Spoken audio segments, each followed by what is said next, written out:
Hello, everyone, and welcome to today's webinar, where we're joined by our partners at OpenSesame, who will be talking all about workforce reinvention as it relates to this era of AI that we're in. Before we dive into the content, I'll quickly introduce myself. My name is Audrey Morris. I am the Marketing Programs Manager here at Intellum. And as I mentioned, we're joined by our friends and partners, Paige and Juan from OpenSesame, and Andrew Porton, who is Intellum's Partnerships Manager.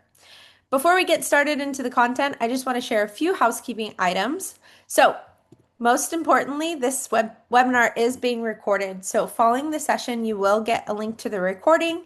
If you don't find that in your inbox, you can always visit the Intellum website. In our webinar library, you will have access to watch this on demand.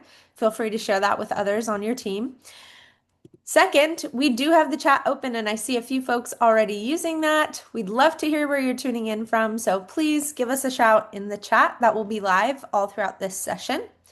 We also have a Q&A box, and I want to differentiate the Q&A from the chat. If you do have questions throughout the session, please direct those to the Q&A box.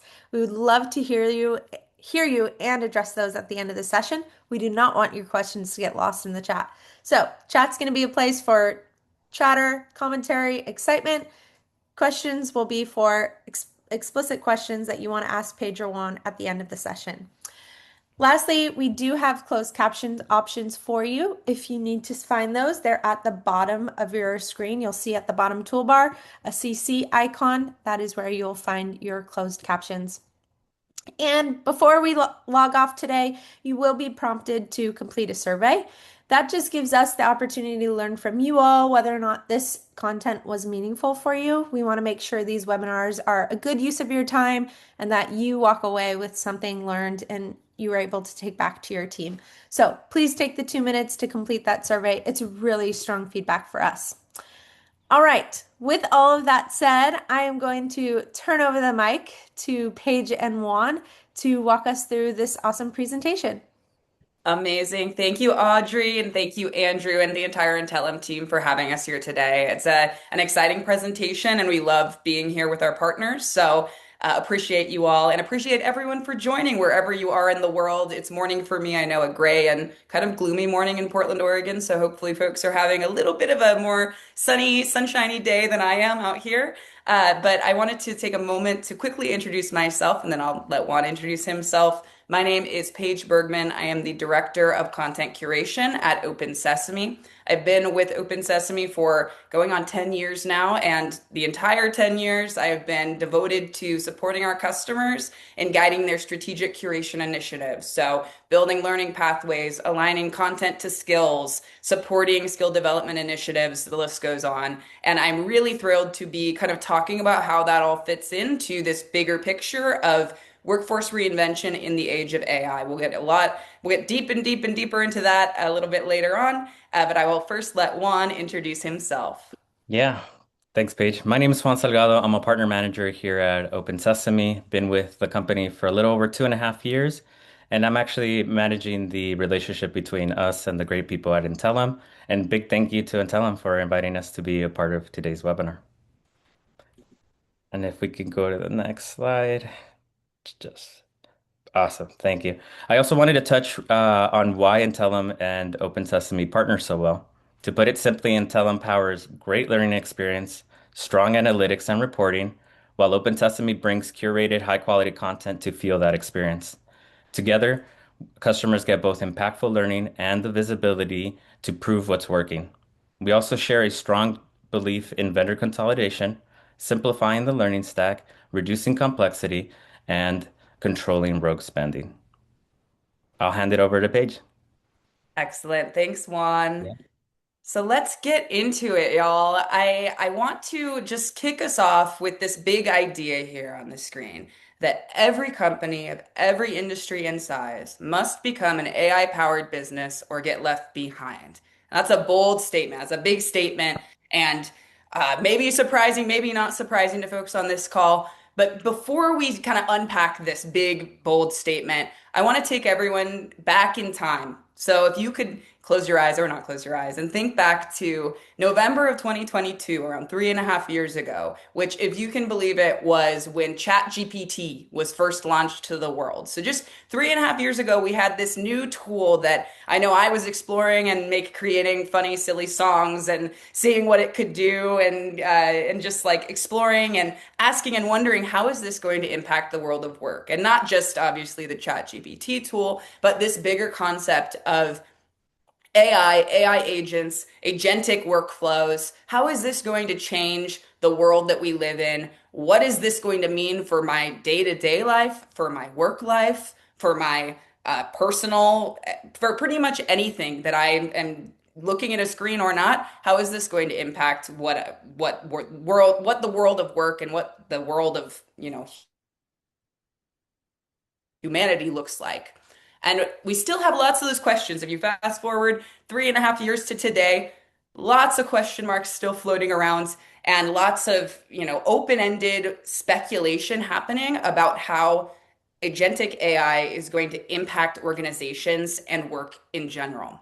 But one thing that I think we've learned, and at OpenSesame we believe, is that it's not a matter of if companies are going to have to build and adapt and scale in this AI world. It's a matter of when. And when we are going to adopt, and how efficiently and how effectively we are going to adapt to this new AI workforce and AI world that we're living in. And so that's what we are going to really dig into today is, given that it is a matter of when, how do we, especially we as talent professionals, L&D professionals in this room, optimize our processes and our workflows and our relationships within our companies to get to a future world where we feel really great. We feel like we are leveraging AI effectively as an AI powered business, and we don't feel left behind. So let's get into it. Again, this slide here. When I first saw this, it's a little scary. And I want to encourage folks, when you see this, the workforce reinvention crisis, that's a pretty meaningful statement, meaningful or phrase right there. And the word crisis certainly feels like, oh my gosh, what's going on here? It has weight to it. But I want to encourage everyone, as you look at any stats within this presentation or beyond this presentation, to think about gaps that they expose as opportunities, and specifically as people in talent development, opportunities to build a workforce that can help to close those gaps. So really, rather than like a scary thing, oh my gosh, there's massive gaps that exist out in the world and in the perceptions of CEOs across the globe. Flip the script and think about the opportunities that exist that inherently lie within those gaps.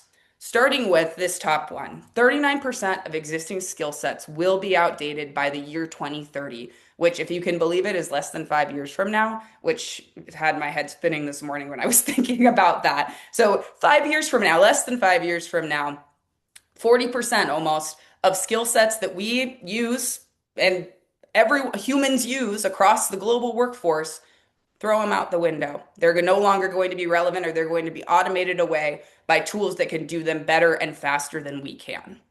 And that's, again, one of those things where, like, you first see it, that's a little scary. What, like, the tools, the robots are taking over. We're in a sci-fi film. But the reality is that those skill sets, or the skills that we have that are going to be quote unquote outdated, aren't just going to go away and create a void in their absence. They're going to need to be replaced by new skills, and we're going to need to select the uniquely human skills that we want to focus in on amplifying in order to kind of up level the human capability that exists across our organizations. And that's a huge opportunity for everyone in this room, in this virtual room. Next stat here, 46% of leaders identify skills gaps as a barrier to AI adoption. So we've got executives, we've got leaders across the world who are saying, I want my folks to be adopting AI and using it, but there's some skill gap or perceived skill gap, or potentially perceived adoption gap, or openness gap, that is preventing us from doing that. How do we help to narrow that divide of either perceived skill gap or actual skill gap to help folks adopt AI effectively in their roles.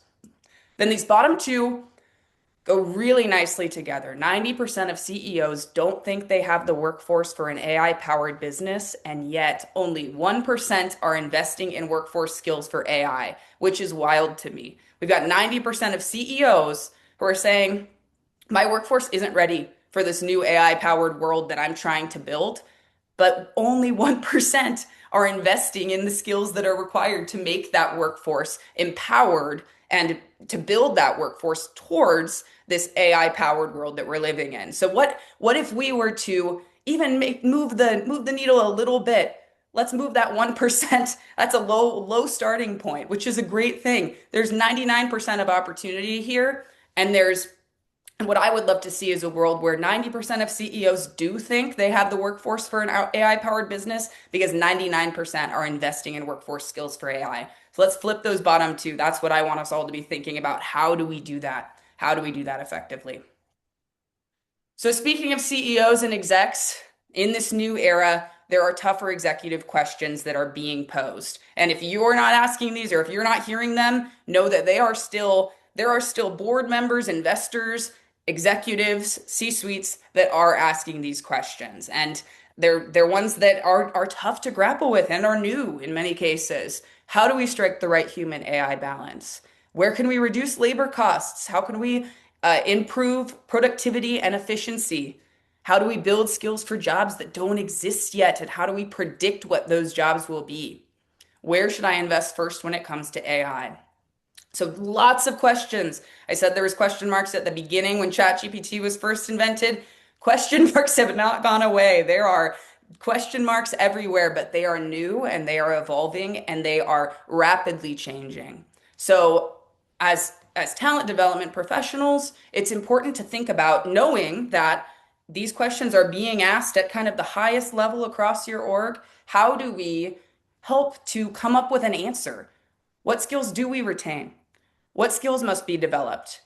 We are the experts in that space, so let's help to come up with a proposed solution to some of these questions. And that's value, and that is future-proofing your organization.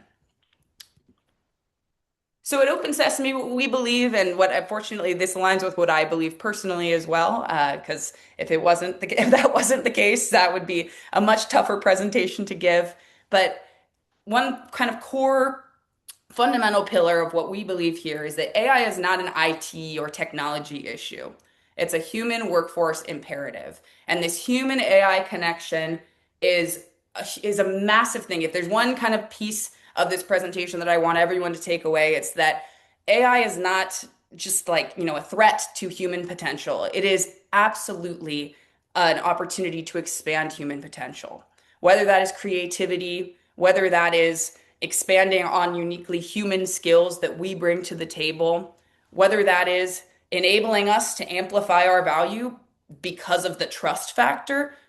Trust matters more than ever in an AI world. If we look at that final bullet, this might be my kind of the most important one here. I know that I personally, just in my day-to-day life, I'm sure folks have gotten into this habit that, or at least I know I have, with scrolling through, just at a personal level, videos on social media. The default has shifted from it's a video, that's a piece of content that I'm consuming to, is this real? I want to check the validity of that video. I want to check the validity of that information. I don't inherently trust it because I see it. And that's something that in this new world of work is a really important thing to keep in mind. And especially as we are building out new content, we can build things very, very quickly. Very rapid content development is possible and is happening everywhere. But if we don't instill that trust, both upwards to our executive suite and downwards to our people that we are empowering, then that's a miss on our part.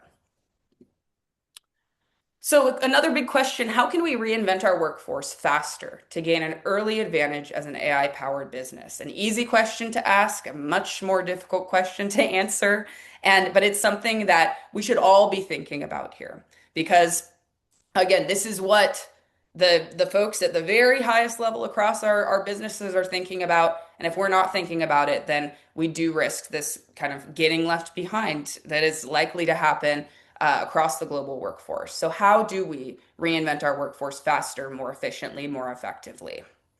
And that is not going to come from just investing in more courses, tracking course completions, old school training programs and old school platforms that are built for another era. So this isn't even inherently, an AI slide. This could be, this is really kind of a reality that has existed almost since I've been at OpenSesame, investing in just throwing more stuff, more completions, more content, uh, more, time in seat isn't demonstrating value and isn't moving the needle when it comes to true business metrics that executives care about. And this is something that we're going to dive into. How practically do we move from this old school, quote unquote, old school world to a dynamic shift toward the future?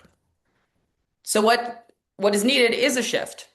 So if we look in the left-hand side here, we've got now or, previously, potentially, learning and development and kind of some of the key tenets of this department of L&D. And the purpose uh, now, today, and in the past has always been we want to train individuals. We want to give people content to help them learn something. And and we demonstrate that traditionally by saying they took a course or they sat in a seat and they got a certificate, so now they are trained. And what this leads to is this perception of lesser value than we have the potential to uncover. So we've got an undervalued department because what we are sharing or what we are reporting isn't what matters around the table when folks are asking those big questions. If you remember the executive questions, the number of course completions or the hours or the number of LMS logins isn't something that is coming to that table or is being perceived as adding value at that table. The skills baseline for learning and development today, you need digital literacy, task execution, efficiency, organization skills, communication skills, lots of skills and lots of skills that are going to carry on into the future. These aren't going away necessarily, but I would argue that they're going to need to rapidly expand and evolve in this kind of next world of workforce reinvention that we're building towards. The learning experience today is often rote. It's interruptive. It takes me, I'm going through my day to day and then get an email from learning and they say, take this course, and I do 8 different clicks to get to the course. And then I keep clicking and clicking and clicking until I get through the thing. And maybe I get a nugget of information. Maybe I don't. And then the expectation from the end users is that it's periodic, it's episodic. Your monthly course training, your weekly course training, you get this email and then you do the thing and it just kind of happens like clockwork, but it's not necessarily aligned to what I need when I need it. And it's certainly not often personalized to me. So next, shifting to the right-hand side, what we want to be building towards is that rather than just training individuals, we are shaping a workforce of humans and AI together. And we are supporting folks with the skills that they need to live in that world. The role ultimately and hopefully evolves from an undervalued department to a critical embedded business capability. So if we're saying we are a critical piece of helping to support our workforce of the future, that's something that the CEO and those executives are going to care about because that helps answer some of those questions that we were talking about earlier in terms of how do we evolve quickly and build towards this, workforce of the future. The skills baseline also evolves. So rather than just digital literacy, we need AI digital literacy, judgment, oversight. We need the ability to leverage and understand the tools that are going to help to optimize our delivery process and our communications across our org. And the experience for the end learner is personalized and immersive, and ideally in the flow of their work. So if I'm in a system and I'm struggling with something, what if the system that I'm in can it detect that I'm struggling with it and immediately act on that in the flow of work? Tell me what I'm doing wrong. Give me a nugget of information that is going to help me learn right when I need it. And then that leads to continuous upskilling. So rather than this periodic, episodic training expectation, it's continuous. It's when I need it, it's what I need, and it's personal to me. So, thinking about this bigger picture workforce reinvention journey, at OpenSesame, we've got a ton of data about orgs that are going through this today and that are thinking actively about this. And so, we've built out this maturity matrix that goes from basic on the left-hand side, but kind of a lower maturity in this evolution, to advanced on the right-hand side. And you'll see that the y-axis here is value. So as we get more and more advanced and we build from this foundational training and manual tracking up to personalization, and then ultimately AI predictive pathways, hyper personalization, unique generative content, we're getting more and more value along the way. And you might not, you could sit anywhere within this journey, and that's okay. This is what we are thinking about as a company, is supporting organizations in making the steps that are required to move from the left-hand side to the right-hand side, to develop and build in more personalization, more dynamic and data-driven execution, and a future forward approach to everything that they do. And Juan and I are going to talk a little bit about kind of the nuts and bolts of what this can look like and some of the operating model for workforce reinvention. So hopefully, no matter where you sit in that journey from foundational to advanced, you're able to get some pieces of information that are going to help you frame your mind in terms of moving up that maturity ladder and getting more and more value as a result. So the first piece of this operating model that we have built is aligning strategy to skills. I wanted to kind of start at the highest sort of overarching business level here, and then we're going to get role specific, and then we're going to get into metrics and tracking. So we're going to go sort of start high level and then zoom in a little bit as we talk about this operating model and some of the tools and techniques that we have for supporting folks in building their capability in the world, in this workforce reinvention journey. So thinking about aligning strategy to skills, this again is the holistic business strategy and how that is going to impact the roles that we are training for, the skills shifts that we need to see, and then our development priorities for individuals. So if we are thinking about what is being talked about at the, if we have a secret window or a fly on the wall at the highest level, the board, the C-suite discussion about business strategy, maybe we can look at, in our current roles, maybe we can look at things like OKRs, KPIs, sort of 6-month, 12-month, 5-year plan for the business. Where do we want to be? How does that impact the roles that are going to be required across the company? And this is something that you can even just think about if we're very tactfully in terms of what does our org chart look like today? And what new roles are we going to need in order to achieve the business strategy? And what roles might need to evolve to be completely different than they are today to support that strategy and to support where we are trying to drive to? And thinking about it in that lens, in terms of, this team looks like this today. In 6 months, it's going to need to look like this. And in 2 years, it's going to need to look like this. And then here's what we think in 5 years. Of course, it gets fuzzier the farther out you go. That can really help with thinking about who we have today, what their skills look like today, where we may be able to move folks and, upskill and reskill them and kind of dynamically move them and reposition them across the org. And then who we might need to bring in and what skills we might need to add net new to our taxonomy or to our, skill hierarchy in order to achieve the business strategy. So by grounding everything that we're doing in this first box of business strategy, that is we're speaking the language that people care about who are writing the check, who have the check control of the checkbook, who are signing off on the strategic plans that we're building. So that's something that I really want to encourage people to keep in mind.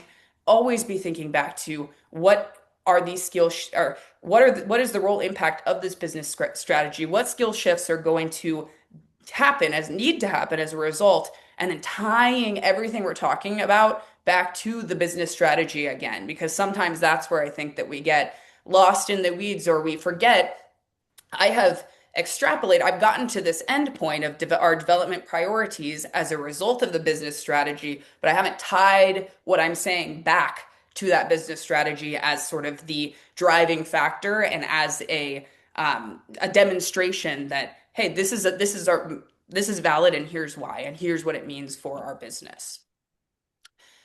And so, in order to kind of get a sense of where we are, where you sit with skills, I like to say you can't reinvent what you can't see. So having some sort of current state, then mid state, future state view of the roles that exist today and the skills that exist today is super critical here. And on the right hand side of this screen, this is a tool that we have at OpenSesame for doing this. You certainly don't have to, be using this tool. Or really, I mean, any fancy tool at all. It could be if you don't have access to a fancy kind of skill visualization and mobility tool, start with a spreadsheet. I mean, truly, any something is better than nothing when it comes to developing a baseline for what your current skills are, where your gaps exist, and where you need to go. So if you're mapping your skills to business critical outcomes, again, this is where it starts. This is where you are able to build the business case for what you need to do for your prioritized skill roadmap. So again, the skills picture becomes clear, and then so does the path forward. So next stage, after we kind of align the strategy to the skills that we need, the next phase of this operating model is designing for capability. So this is all about the actual design and delivery of the content that we are offering to our workforce. And I wanted to, because I know I'm a person in the webinars, I always want to have at least some like tangible real life example. Because sometimes it's like the stats and the high level stuff is great, but I'm like, what does this really look like? So I took a role when looking at this capability, the concept of this capability blueprint that everyone in this room should be familiar with. We probably have some instructional designers in this room. And simplified it. This is an uber simplified view of what the role of an instructional designer looks like today and some of the core capabilities: script writing, storyboarding, formatting, building, developing, scoring packages, quiz creation, and the list goes on and on. This is not an exhaustive list of core capabilities, but some of the things that are a key focus area today. And if you were to break this down further, we could, make it super granular with tens, hundreds of skills that are unique to that role and different proficiency levels as well. So it can get really sort of deep and complex, but simplifying some of the core capabilities of that role.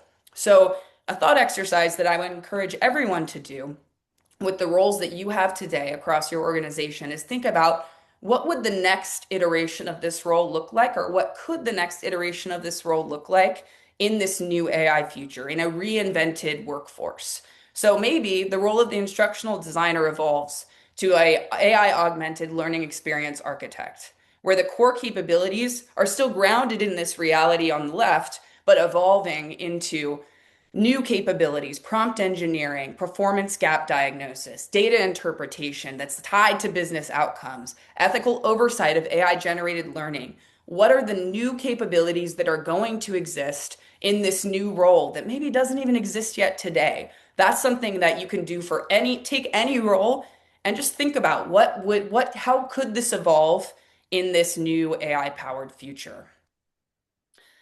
And then when we're thinking about the new skills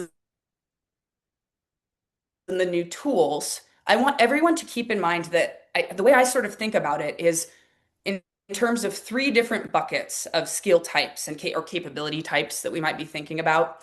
The first being easily automatable skills, things like data entry, task management, basic grammatical principles, things that AI can very easily and quickly do, and that I would argue I don't even want to be doing.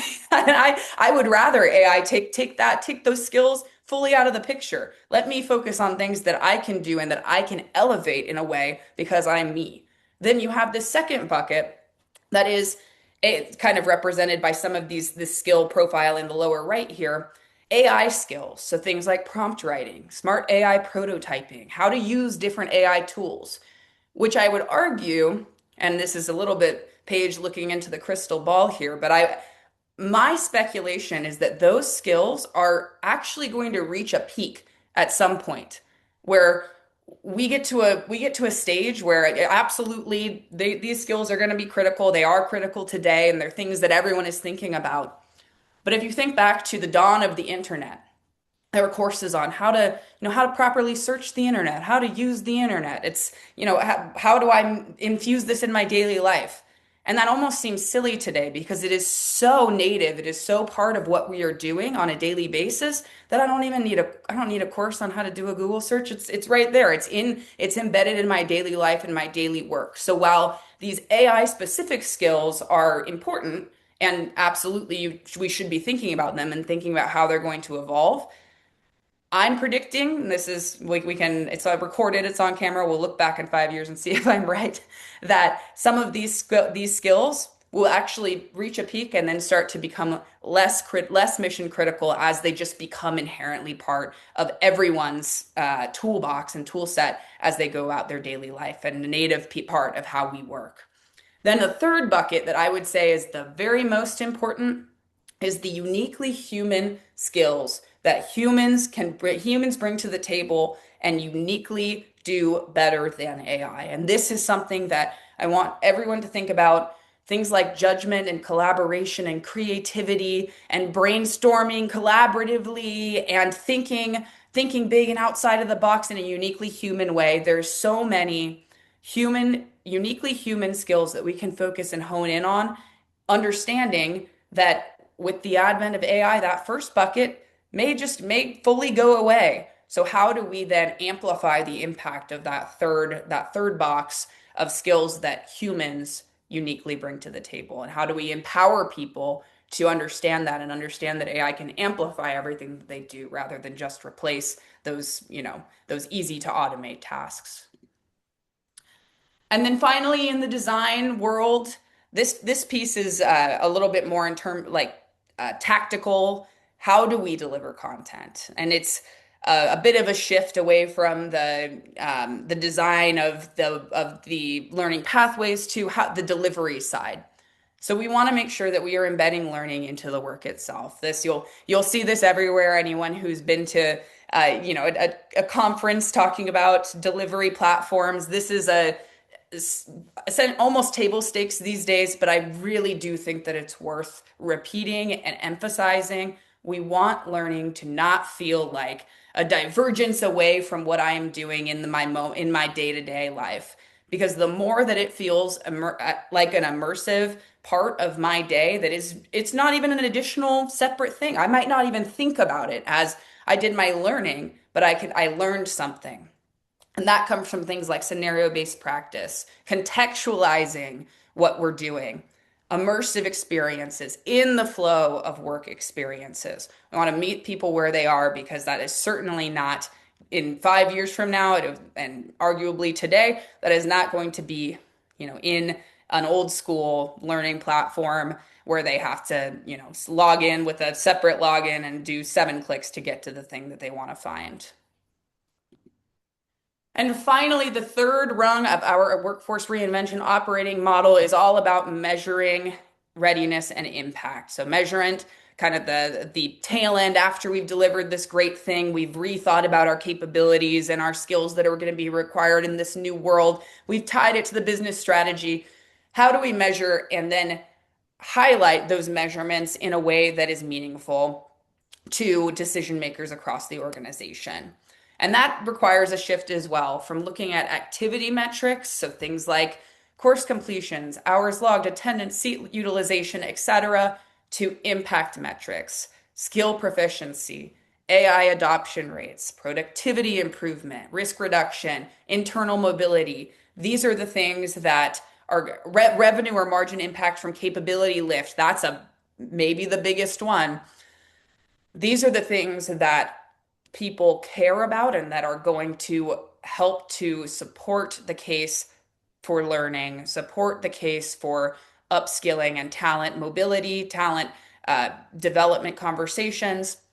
if we can highlight the impact and how what we are doing is actually impacting people's behavior and then ultimately impacting the business, that's where we want to be. So another one, I wanted to kind of do another specific example of what this might look like, taking a an example where we're looking at maybe a customer support agent or team of customer support agents, measuring readiness and impact. And what that might look like now is we've got 87% course completion, 4.6 out of 5 satisfaction rating, 3.2 hours of time, 1,200 LMS logins, 3 completions per learner. Great data. We should keep tracking that data just to, ensure that we're following trends, spotting opportunities. But what if we could shift to a new world where rather than just looking at traditional learning metrics, we're looking at capability shifts and then what those capability shifts mean in terms of business impact. So in this example of a customer support agent, and we're looking at how the capabilities have shifted across that group, what if we could say the percent of support agents using AI has increased from 18 to 64%? And the average AI assisted case resolution time has gone from 14 minutes to 9 minutes, and the escalation rate has gone down by 22%. Those are massive and important capability shifts, and those are things that people are going to care about. And then, even beyond that, how can we tie those capability shifts to true business impact? Tie those capability shifts to dollars. The cost per ticket was reduced by 11%. Customer CSAT was increased by 6 points. Estimated annual savings of 1.3 million. By looking at those capability shifts and using minutes or human time and tying that to dollars, we can really get a clear picture of the business impact of the decisions that we're making and the results that we're delivering. And that's what I will leave you all with in terms of the workforce reinvention operating model. I know a lot to unpack, but I want to make sure that we shift gears a little bit. And I'm going to pass it over to Juan to talk about how we do this at OpenSesame at scale, leveraging some of the unique products and solutions that exist in the global kind of L&D ecosystem. So Juan, I will pass it over to you. Awesome. Thank you so much, Paige. Perfect. So, if you're not familiar with OpenSesame, OpenSesame is a content marketplace. So, we have a trusted ecosystem. We have a lot of different publishers that we work with, experts in their field. We have about 150 different publishers currently. We also have our amazing curators, and that's who Paige directs. And what that is a human curator actually prescribing a list of courses to said customer on like, where are you guys working? Are you guys working in front of a computer for a couple of times, or are you looking at in front of a tablet? Are you more of a frontline worker? And so we get all this information, and we essentially our curators prescribe a list of courses to fit that customer's need. And then lastly, again, frictionless delivery in the flow of work, meet the learner where they're at, right? And so we have integrations with like Teams or Slacks. So rather than the LMS pushing notifications or the L&D admin pushing notifications via email, you might get a little ping on Slack or Teams saying, "Hey, you have a course," or "Hey, you had a course that you completed 8 minutes in. There's like 7 minutes remaining. Let's get to it." So again, like Paige said, touching into meeting the learner where they're at, learning something really quickly in a micro type of learning, and making sure that that person utilizes it and leverages with all the tools that we have currently today. Next slide. Perfect. And so when we talk about trusted publishers and, our course marketplace, we have over 50,000 courses in our marketplace. And so we boil it down to 9 different categories. So we offer compliance, safety, business, industry specific content, wellness. We offer some certification courses as well in the tech space, leadership and workplace culture, DEI. And so what this does is it meets customers where they're at currently right now in this journey. Um, the whole idea here at OpenSesame is that we cover about 80 to 90% of what today's actual customers need with high quality content from off-the-shelf publishers. Next slide. Perfect. All right. And then we also have a diverse learning at different formats. So what this means is, and this is actually one of our biggest differentiators, by the way, because we work with a lot of different publishers. There's different formats. So this could be podcasts, book summaries. Is it presenter led, very like TED Talk like? Is it live labs, something that we just added recently, where you take that learning and actually have an environment where you can essentially use that learning practically in a safe space. We with that said, we do have our compliant our apologies. With that said, our competitors, that's what I meant to say. Our competitors do have a very same feel type of thing where they kind of rinse and repeat, courses and different segments, and it all feels the same. With our learning formats, this is a key driver to get people engaged because if they're not engaging with one particular presentation or course, and again, if our competitors have kind of the same feel throughout their whole ecosystem, it won't be engaging to them overall, right? They're not doing well, they're not going to do well with the rest of the catalog. Next slide. Perfect. And Paige could probably touch base more on this, but curation, again, we have human curators that prescribe a list of content to customers and meet them where they're at, again, based on where they're going to be taking this course, what kind of publishers may actually be the right fit for this particular customer. Again, different variety of formats and learning modalities. And also languages, by the way, we cover over like 70 different languages within our catalog. And so are these in North America or do they happen to be, abroad?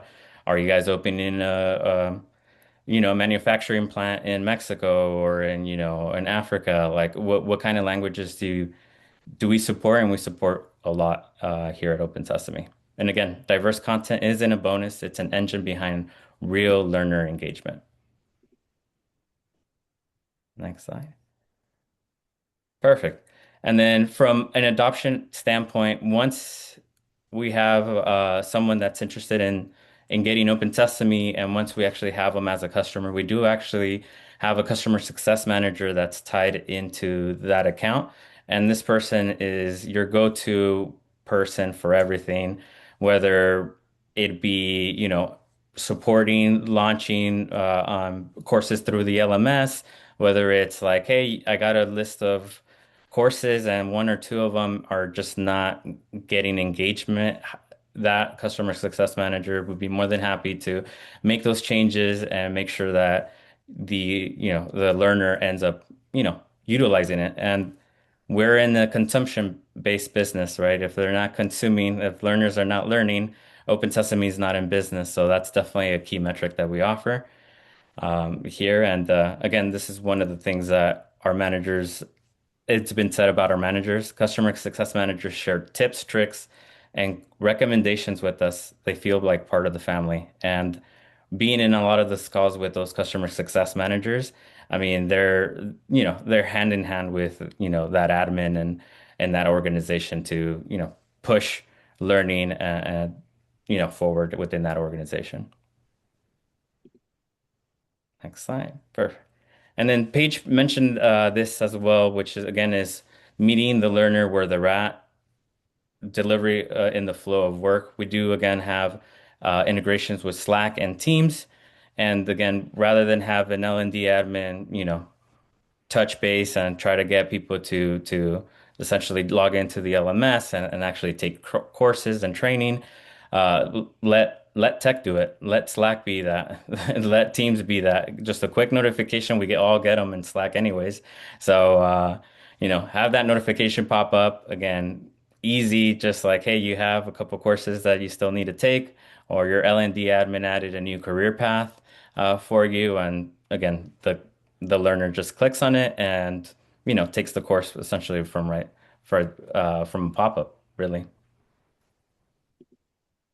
Perfect. And with that, we have Q&A. So, any Awesome. questions?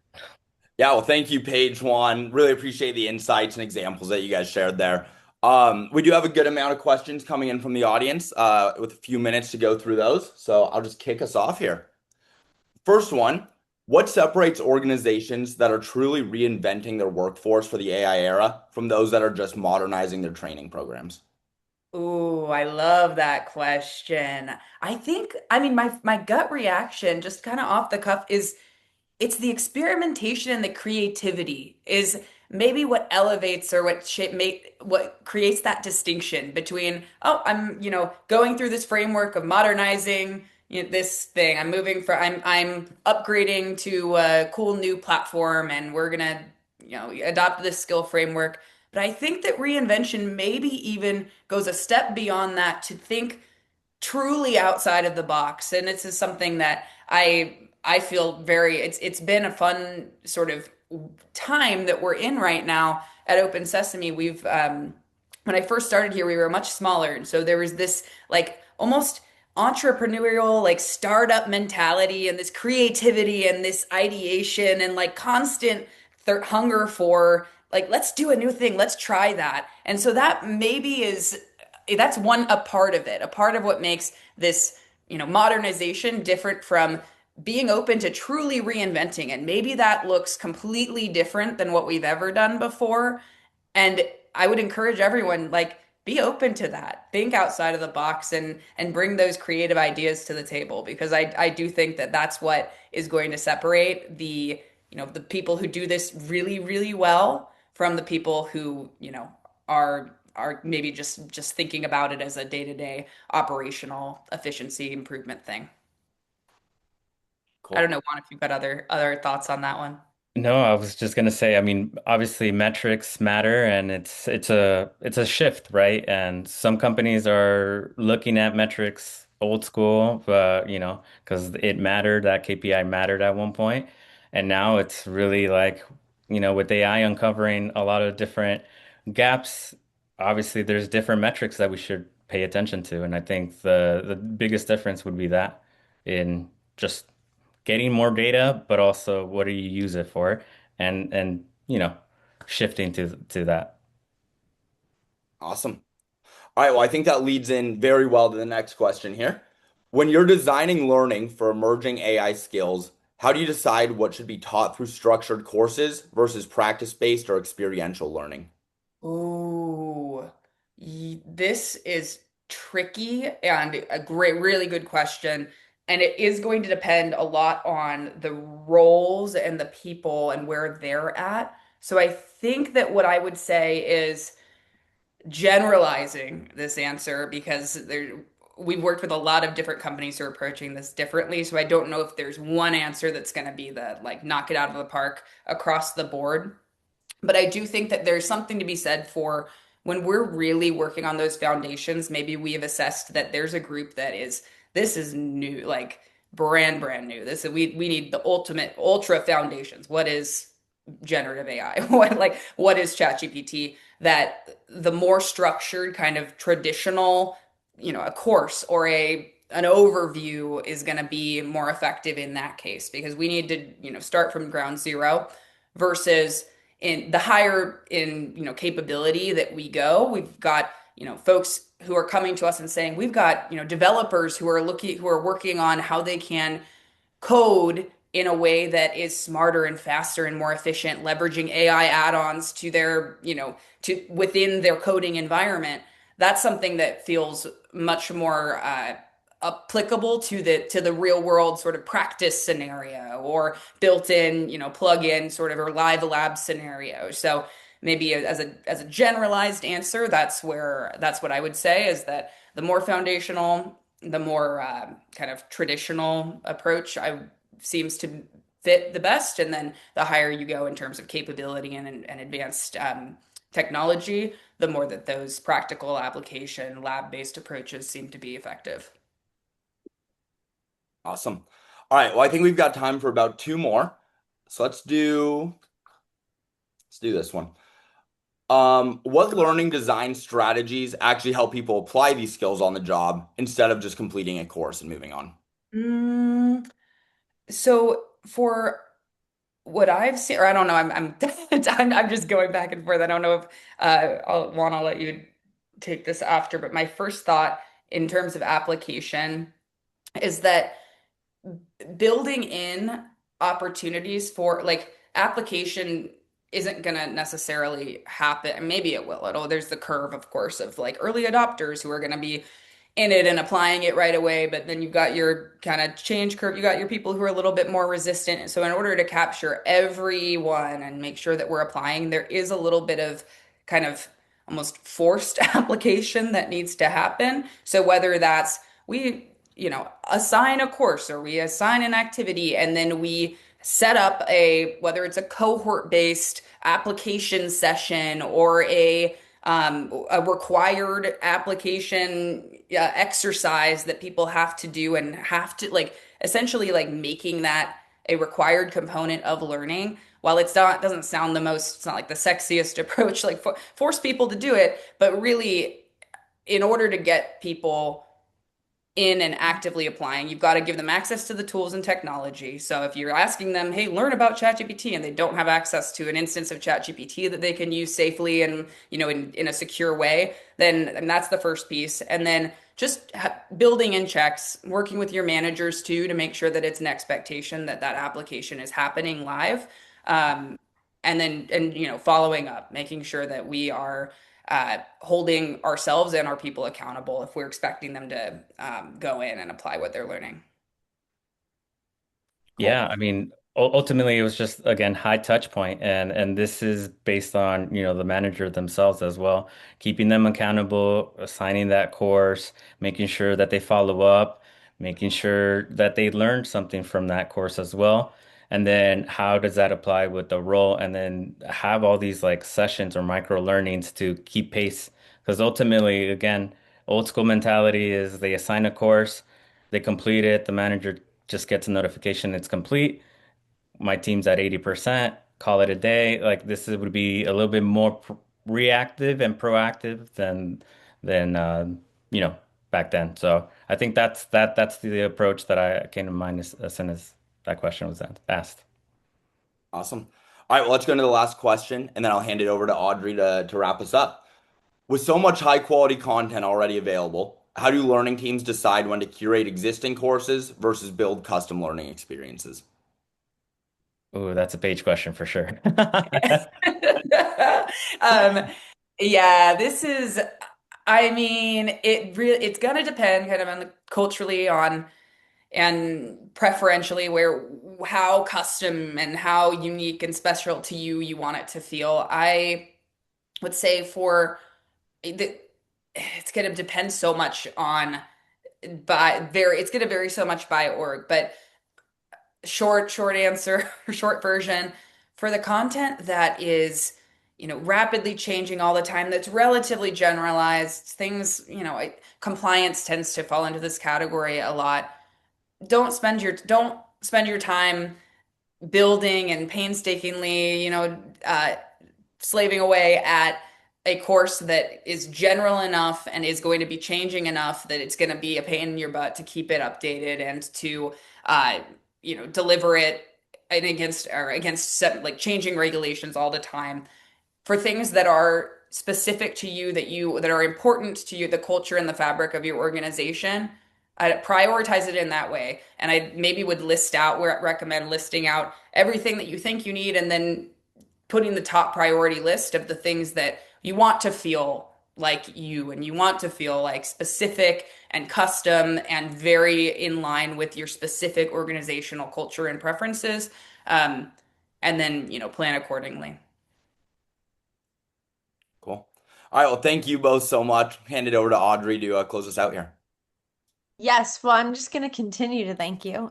So, Paige and Juan, thanks for the time that you've given us today and the wealth of wisdom and knowledge that you've shared. We're very grateful for your partnership and so excited that others could learn from you today. friends who joined us on the webinar, you will be prompted to complete that short survey. Again, we'd love to get your feedback just as a way of measuring, like, was this meaningful to you? Was it worth your time? What type of topics do you want to hear from? So please be sure to take a few minutes to do that. And we wish you all a wonderful Thursday. Have a good one, Thanks everyone. all. Take Take care. care.